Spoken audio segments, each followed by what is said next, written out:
All right. Hello, everybody. Welcome to episode number 376 of the Restoring Rapport podcast. This is a podcast for young believers who are pursuing the goal of marriage and family and trying to get married as young as possible in a healthy way. I'm your host, Seth Hensley. I come on twice a week, every week on Thursday and Sunday to discuss not only the benefits of getting married young, but I try to equip and encourage you in your pursuit of that goal. And today we're going to be hopefully finishing for good. Not that it's been bad, but I just mean we've been doing this for a while. The marriage series by Dr. Jordan Peterson on the Daily Wire Plus that's exclusively available to subscribers there, if not for me, so you're welcome. They're going through all three. And today's the last section of the last video. It's his third episode entitled Sacrifice and Reward. It's I think my favorite episode, the negotiation episode. I think I disagree with him a little bit on how I approach marriage, but this one is really, really good. They've all been really, really good. Hope you guys have enjoyed. Reach out and let me know in the YouTube comments or on social media what your favorite video of his in the series has been, and what your favorite thought has been that we've highlighted in my podcast. So without further ado, let's go ahead and finish this series. You know, I've had a stellar career, I would say. But I would say that even though I've had a stellar career, and I've known many people who have had stellar careers, it's by no means obvious to me that any of that has been more important or even of equivalent significance to the relationships I've had with my wife and my children.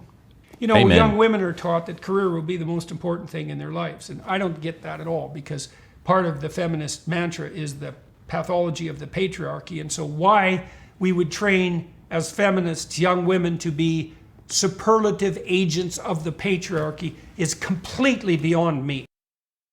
And that's a point that's made by Wendell Berry in his article, Feminism, the Body and the Machine, which is one of my favorite articles that I've ever read, actually.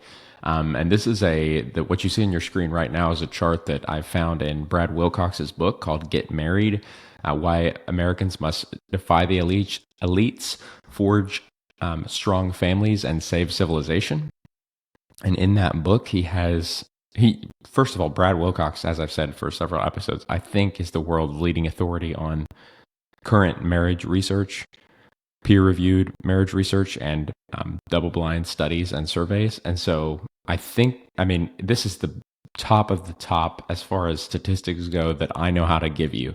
And so I don't know how to give you any better resources on marriage. I don't know if there are any better resources to give you on marriage than this. And I listen to a lot of marriage resources. So these numbers, if numbers are accurate, this is as accurate as they get. So that's kind of the point I wanted to make to you here. Figure 1.1, he says marriage predicts happiness better than education, work, and money, which, to go along with what Dr. Jordan Peterson just says, needs to be understood by both. Not he's talking to the women right now, but I think men and women both need to understand this, that work is not how you get happy. You don't get happy through your work. You don't get happy through your career. You don't get happy through your endeavors to,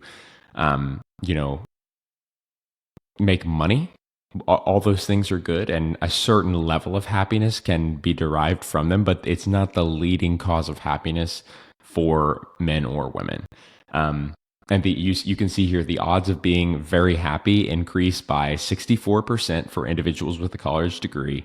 The odds of being very happy increase by 88% for individuals of higher income. So those things do make you happy, even significantly more happy, but it's not the thing that makes you most happy. Your odds of being very happy increase by 145% if you're very satisfied with your work, right? So that's another thing. Work provides a lot of even intrinsic reward for people. Like, I'm a public school teacher. I get a lot of meaning from serving in my school and teaching all the kids of all the different grades and ages in my classroom. But that's not what brings me the most happiness, okay? So again, your odds of being very happy, according to this chart, increase by 151% if you're married, okay? So that's even more than your workplace. And then finally, and this is the one that I want to highlight for you guys, and this is the pinnacle, okay? This is the goal. This is the thing that I believe God has intended like 99% of you guys for. Your odds of being very happy increase by 545% if you're in a very happy marriage. Okay. And this is a survey that was based on adults ages 18 to 55. Higher income refers to family income of equal to or more than 60,000 a year. Those in very happy marriages compared to those who are unhappy who are unmarried or in less than very happy marriages. Each model controls for race, gender, and age. Source: General Social Survey 2014 to 2018. Look at this, guys. Look at this. Okay. Your odds of being very happy increased by 545% just by being in a very happy marriage. Okay.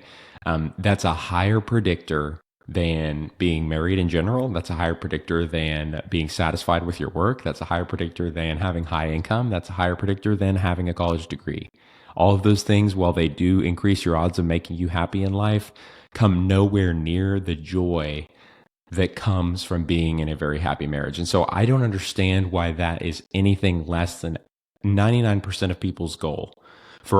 It should be the goal for everyone who's intended for marriage. One of your goals should be to, just like the Bible says, lay your life down for your spouse, serve your spouse as Christ served the church, submit to one another.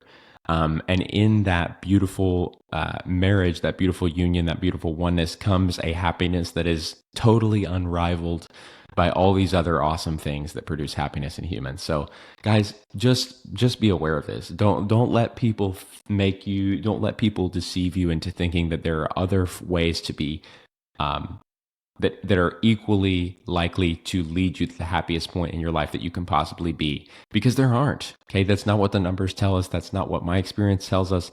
I don't think that's what the Bible prescribes. As a believer myself, I don't think that the Bible prescribes this world where you can just, like 90% of people, 50% of people, a huge percentage of people, even 49% of people that we're seeing today in this country, adults ages 18 and older.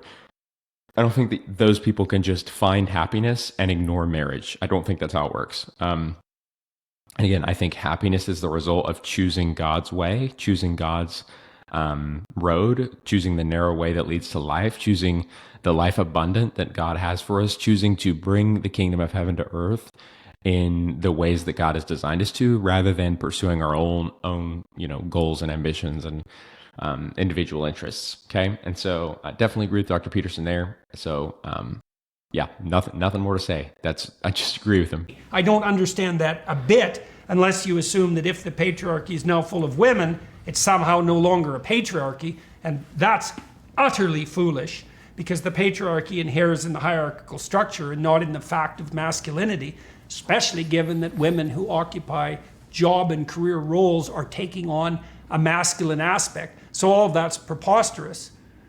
So is that the most important thing in life? Well, not for the vast majority of men, and possibly all of them. And I would say women either. I mean, looking at the numbers that I just showed you guys, let me bring those back up. These are not these are not sex specific. Okay.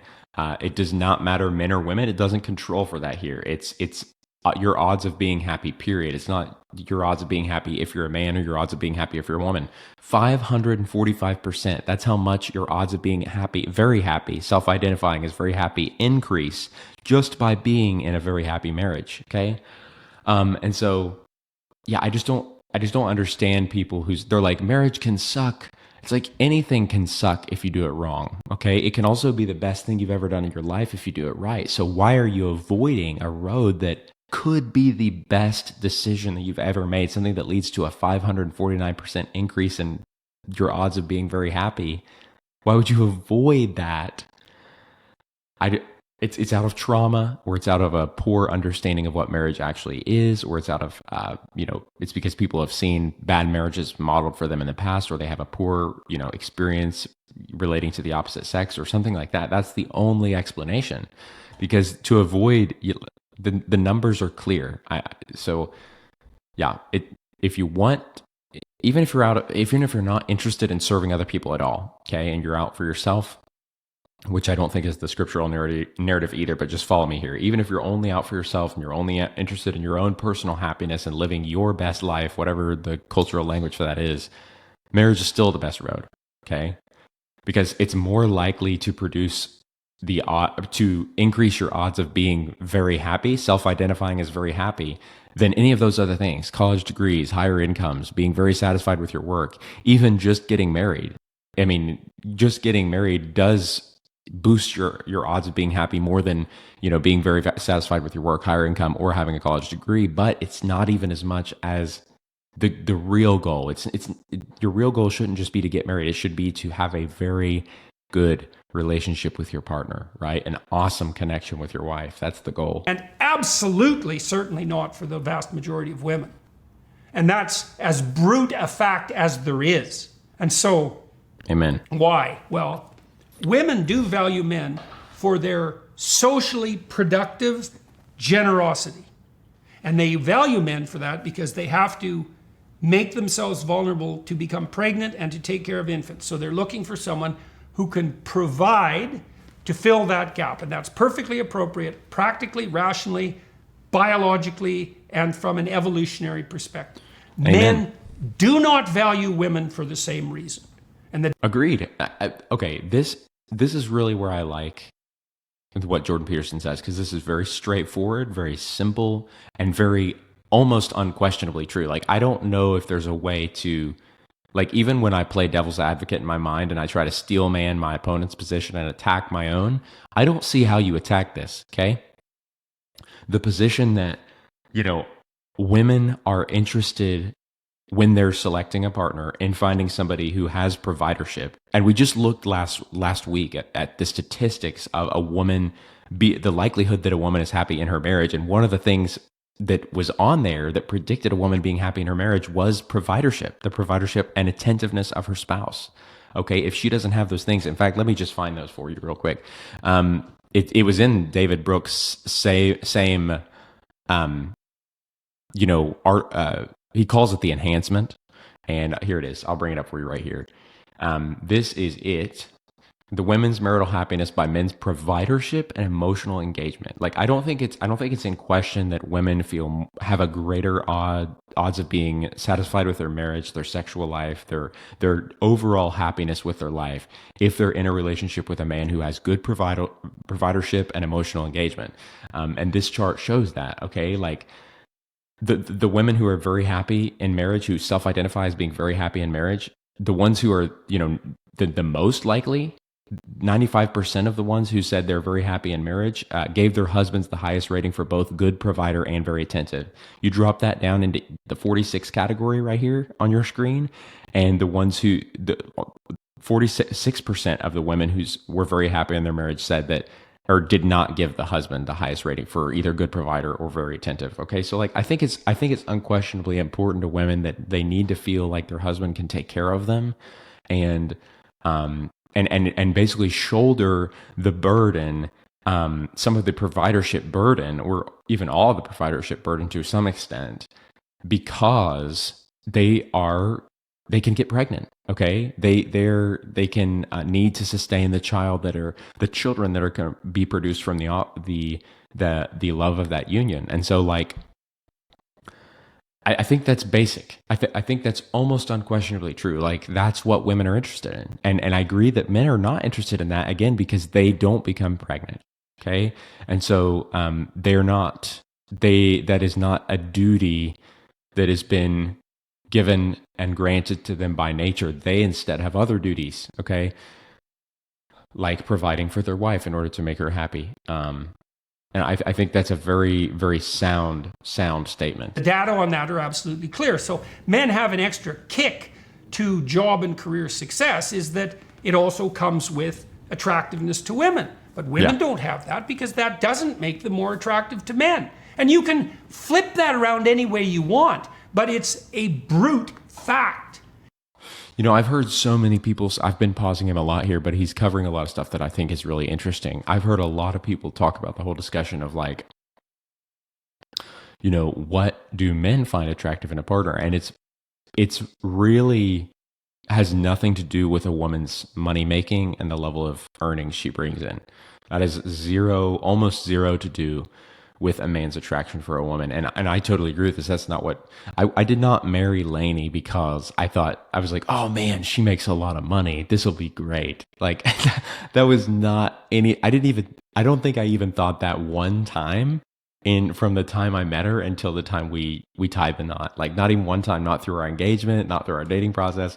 That did not even float across my mind one time. Like men are not interested in that, and people will try and spin it, and women are, and that's totally fine, again, because women are vulnerable to getting, not that pregnancy is a bad thing, but they're vulnerable to getting pregnant and taking care of children, and they need to have somebody to take care of them too. And so that's something that's going to draw them to men. Men, on the other hand, are just do not care about a woman's money making. I think that's totally fine. What I was interested in when I found Lainey, personally speaking, as a man, again, I can't speak for all men, but I think I'm no exception to the vast majority of men. I think I'm pretty much like most men. What I found attractive in Lainey was her physical attractiveness, her beauty, her ability to commit and stick around for the long haul, her shared vision when it comes to important things in our life, her religious beliefs were in line with mine, and she was very affectionate. Okay, those are things that I really, really wanted in my partner as a man. Okay, and those are like the top ones. Okay, those are the things that I was looking for, that I actually had to have in a partner before I would enter a committed relationship with that person. And so, yeah, I think this is, everything he said here is totally in line with not only my experience, but I also think, based on the numbers I've seen, the numbers as well, and the biblical vision, okay, which is be fruitful, multiply, fill the earth, subdue, rule and reign. And that's a co-laboring process between men and women, both of them contributing to that goal in different ways, obviously, but both of them are moving towards the same goal there as a team, as a family. And so I think what he's saying here is totally in line with all those three things for me. It might be the brute fact of heterosexual relationships. Men have other reasons for choosing women, and they're not as choosy as women, and that is not an insult to women, by the way.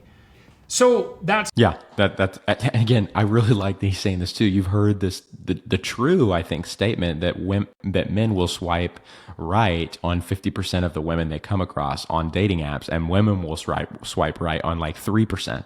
And there's a good reason for that. It's because women, it's more dangerous for them. Okay, for so many reasons. It's more dangerous for them physically. It's more dangerous for them reproductively. It's more they have more to lose should something go south here. So there's no reason, like, that's totally normal. It's not like men are just worse people than men, because men will marry, one of two, or at least go on a date with one of two people, and women won't.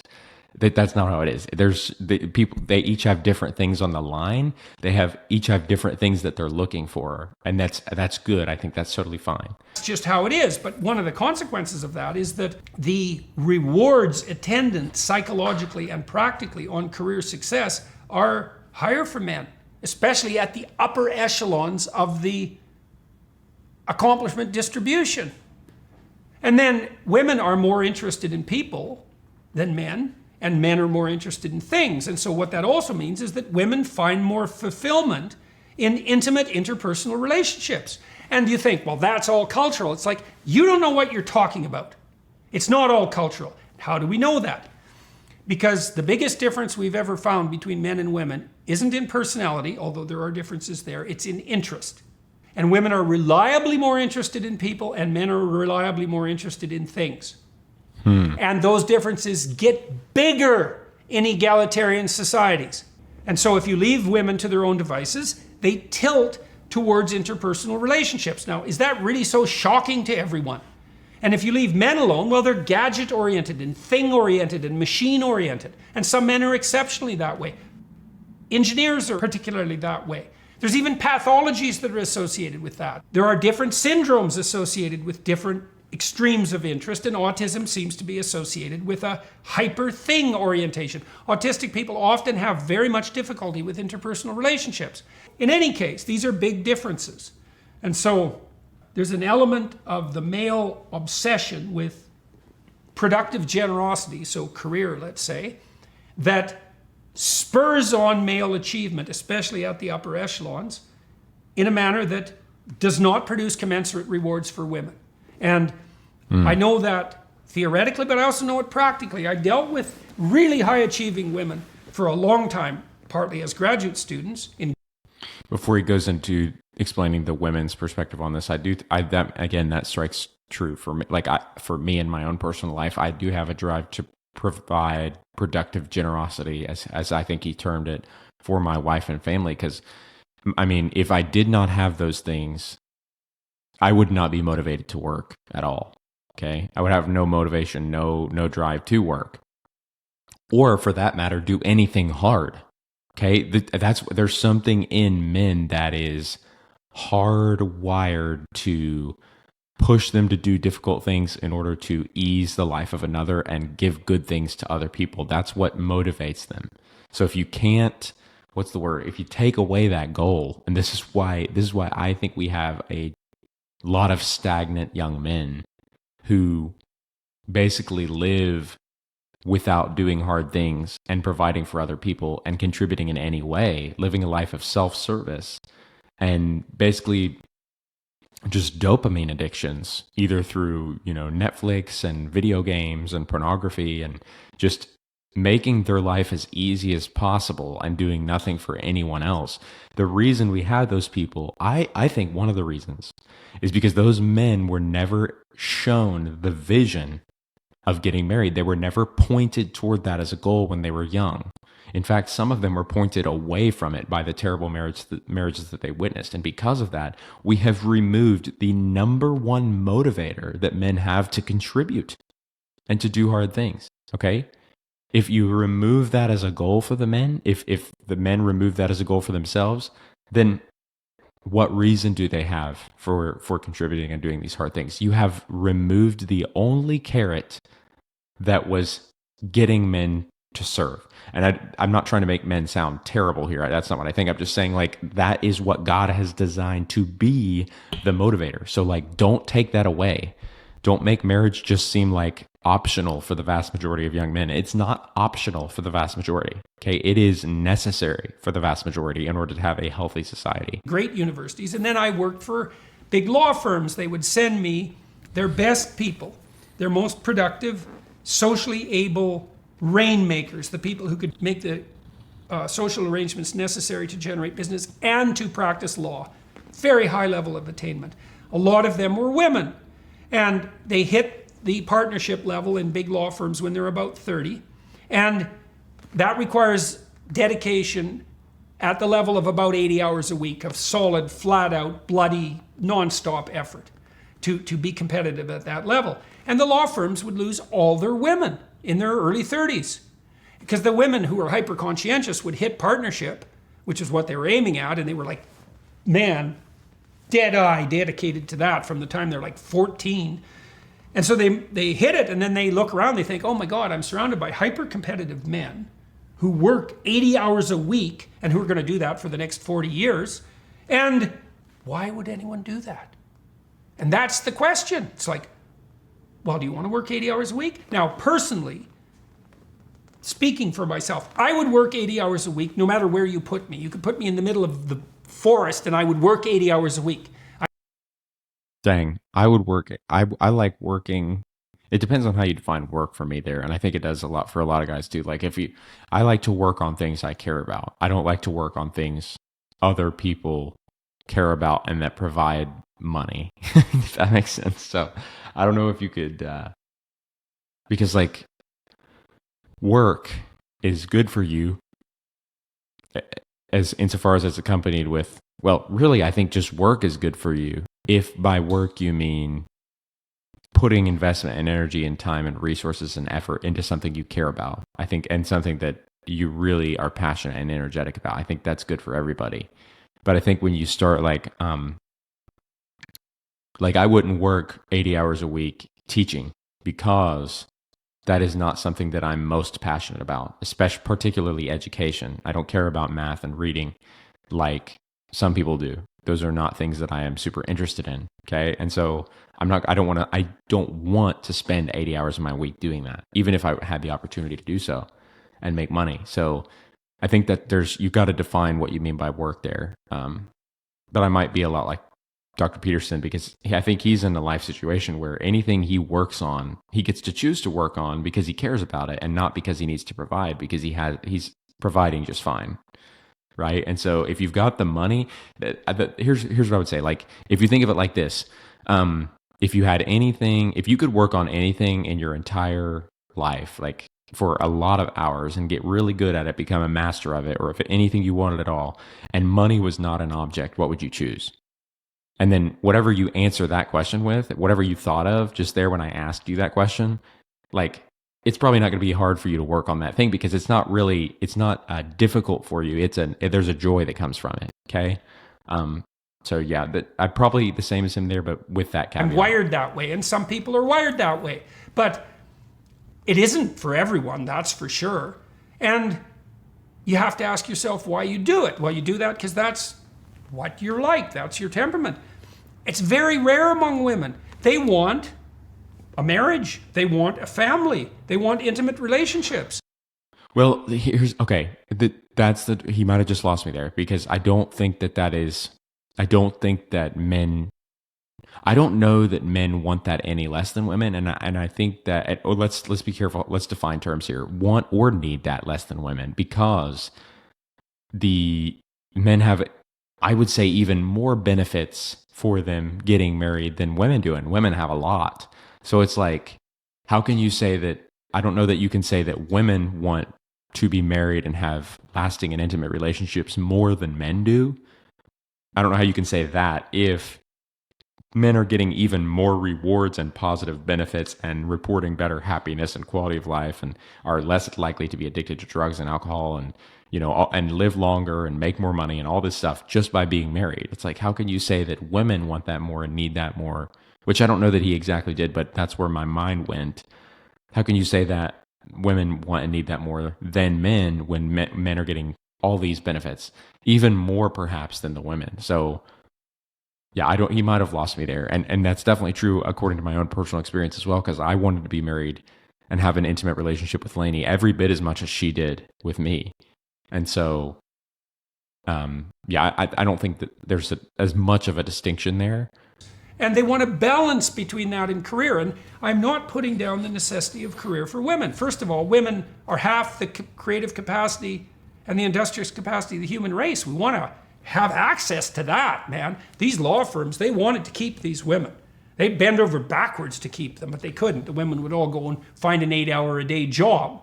Often it paid much less because they usually had husbands too that made a lot of money. And so they could do that, and then they'd have a life. It's like, that seems appropriate. Have your family, have your relationship, have your career. That's necessary. It's necessary for women to go out and have their productive social adventure. And then all that has to be negotiated within the confines of a marriage too. It's like, whose career comes first when push comes to shove, or is there a way we can negotiate around that? And that all has to be sorted out carefully. So we could sum up a bit. So what does marriage offer on the sacrificial side? Well, the eradication of the useless encumbrances of childhood immaturity and adolescent impulsivity and venality. That all goes. Well, Amen. If you're going to grow up, and you should. And there's no way to grow up like getting married. It's kind of forced maturity. I use that term all the time, and I don't mean that everyone who gets married becomes mature. But what I do mean is that marriage presents those who choose it with an option, and your option is either mature and serve another instead of yourself, serve your spouse as Christ served the church, or continue to serve yourself and be in a miserable marriage.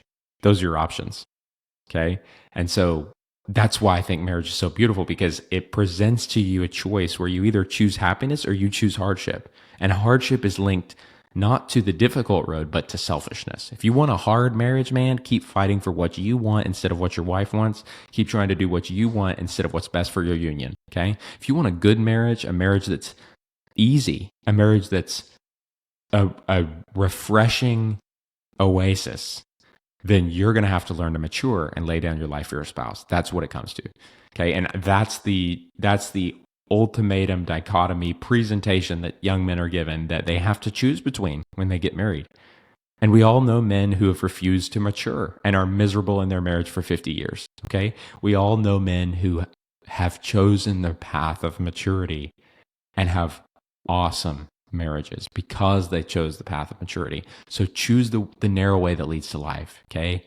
Because my goodness, when you do, there is nothing better. Okay. There is nothing better. And that's why this is such an awesome goal, I think. Because it's better, then that's a sacrifice worth making. What else do you lose? Well, you lose the plethora of possibility that all alternative mates offer. But that's a lot more fun in the contemplation than in the actuality. First of all, most people have very limited access to a pool of potential mates, often because of the choice of those potential mates. And so the plenitude is there more in the contemplation than in the reality. And then even if you do have indefinite access, as some people do, what you have then is a series of extraordinarily shallow, hedonistic, short-term, promiscuous interactions, which are not good for your character development and certainly not good for the people that you're imposing yourself upon, let's say. And so that's what you sacrifice. Yeah. Well, that seems well worth dispensing with. And then what do you gain? Well, you gain the opportunity to practice loving somebody, and then maybe you could get better at that with everyone. You get the opportunity to practice figuring out what you want and need and communicating that. You get the practice of telling the truth. You get to set up a home. Probably want a home. Most people want a home. You get to optimize your sex life and your intimate life. You get to have someone with you through the trials of your life. You get to be there for someone through the trials of their life. You get to lay down a platform for having children. Then you get to have children. And then if you're good with your children and you two sensibly negotiate your disciplinary strategies so that you don't let your children do things that make you hate them, then you have children that you love. And then they grow up and they have grandchildren that you love. And then you're surrounded by people who love you. And then you have that continuity of memory and identity that goes along with your partnership. And then you have the self-respect that goes along with having made the sacrificial gesture properly and having borne your responsibilities nobly. And then you're a credit to yourself and your wife and your family, and then maybe to your community and the broader world. And so that seems like a good deal. Amen. I really liked it, man. Probably my favorite episode in the whole series. And I think a great place to end it on, because there's a lot of movements going around, either through the extreme red pillars or just people who have seen terrible marriages modeled for them, where the argument is that marriage is either not worth it or too risky or not a good way to live your life or doesn't lead to personal happiness or doesn't produce the best sex life possible or, doesn't, that children aren't needed or that all this stuff. And all of this stuff comes from a bad starting point. It comes from a starting point of brokenness instead of wholeness, okay? Because what you'll notice is that people in the most incredible marriages ever would never tell you to avoid the marriage. They would never tell you to avoid marriage as a general rule, or say that the vast majority of young men or women in this country should avoid marriage and that most of them aren't intended for it. They would never say that, okay? What they would say is that most of them are intended for it, okay? And that it is an amazing way to live your life, okay? And that it's very necessary for all of those things that we've discussed, okay? A better sex life, the healthiest place from which children can grow, the stability of the nation, okay? The building block of society. That's what a marriage is, okay? And that's on the broader scale. Also just on your own personal happiness front. Like, you're 545% more likely to report yourself as very happy if you're in a very happy marriage, okay? Like, it's clearly the best way to live your life, particularly for men. I say this all the time, at least by the numbers I've seen, particularly for men, okay? And so I think that was a great place for him to end it. Really enjoyed this series. Hope you guys did as well. You're welcome, by the way, for subscribing so that you don't have to. And you got that all three of those episodes for free, along with my thoughts, of course. No charge for that. Thank you guys for listening today. Reach out and let me know what your thoughts were of not only this episode about sacrifice and reward and the reasons that marriage is a good thing and debunking the reasons marriage that people argue marriage is a bad thing. Let me know what your thoughts were on this episode, yes, but also all three of them. What your thoughts on the whole series was, and if you disagree with Dr. Peterson on any fronts or myself, would love to hear from you. If you agree with Dr. Peterson or myself on any fronts, would love to hear from you. Reach out and let me know through the YouTube comments or through social media on the Restoring Report Facebook or Instagram page. Leave us a like wherever you're listening. Thank you guys so much for listening, and I will talk to you all next time.